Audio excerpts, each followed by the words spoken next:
Yeah, hello and welcome to another update video about AGIX. Yeah, it's a bit of a range market here at the moment, bit of a range market. So it did certainly invalidate the triangle yesterday. We talked about if it breaks above, I think it was this high, the 45.7 cent level, which was here the end of the triangle, which I took off now, that count, because it was invalidated, which indicates that, okay, so it's certainly not a triangle. Could still be a B wave, as I said in the last video. I think we had this as an ABCDE triangle, and then it might even have been the 45 cent level that I indicated to you. No, 45 point here, the C wave high it was. But that breakout, as you can see here, was quite significant. Now, it only lasted a short amount of time, and it wasn't really anything substantial because it was just a quick sort of pump and dump. And we have basically reached the resistance for a B wave. Yeah, did point out to you already in the last video that if we break out of the triangle to the upside, it could just be a higher B wave, and that we really can only say if it breaks above 60 cents, which is here the 78.6 retracement, that we are probably in a breakout and have bottomed already. The thing is, the structure here, it leaves a lot to be desired in terms of being impulsive. So it's actually looking very corrective, because here this move to the upside doesn't look impulsive. Yes, surely it can always be a diagonal of sorts, but it looks very questionable. The reason is that the pullback here was just too strong, and also this move up was also in three waves. So again, it can be a diagonal, but it looks very much like a three-wave corrective structure. So basically, all the movement since the 13th of Feb here has just purely been corrective, and this is not really unusual that we see a strong move up if we get a higher B wave, because also a B wave consists of an impulse. So you've got your A wave, you've got your, let me think where the B wave would most likely sit. Could just probably be sitting here, and then the other interpretations are possible here, and then a possible C wave here to the upside, yeah, or even a WXY. The C wave, yeah, in a WXY it would be the C wave of the Y wave, whatever, but that is an impulse. And if we now measure the 1-to-1 ratio, try to see where that is, then you can see it reached perfectly the 1-to-1 ratio.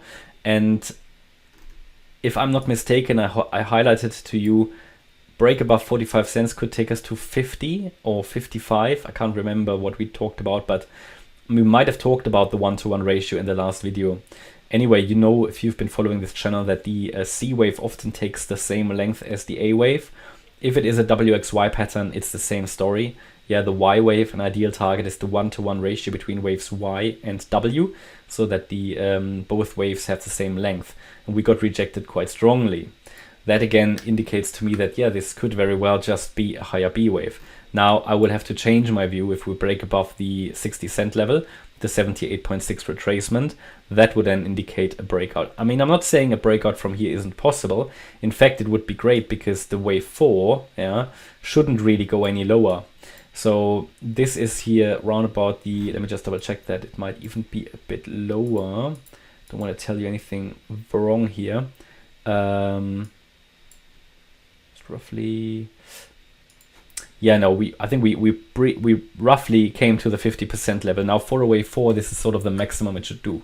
But I highlighted to you before that I'm doubting that this is a wave 4 due to the sharp nature of it, and also the time sequence, and because the movement since that low has just been corrective.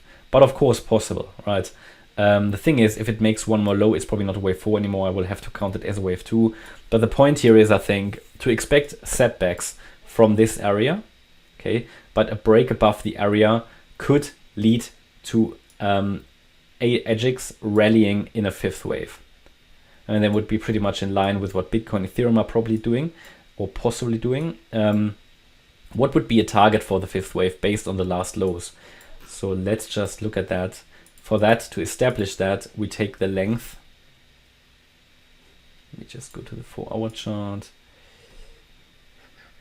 So we take the length of waves 1 to 3, go to the low of the 4, possible 4, Yeah, we're looking here at 73 cents as a first target, and then escalation target would be 97 cents. So this is all within the scope of possibilities, but I still need to tell you that the movement to the upside currently looks corrective. At least this, if you understand the context, this entire movement. Now again, I cannot rule out that wave 4 finished here. That's why I'm still counting it as a wave 4. Otherwise, I would have already put the wave 2 on there.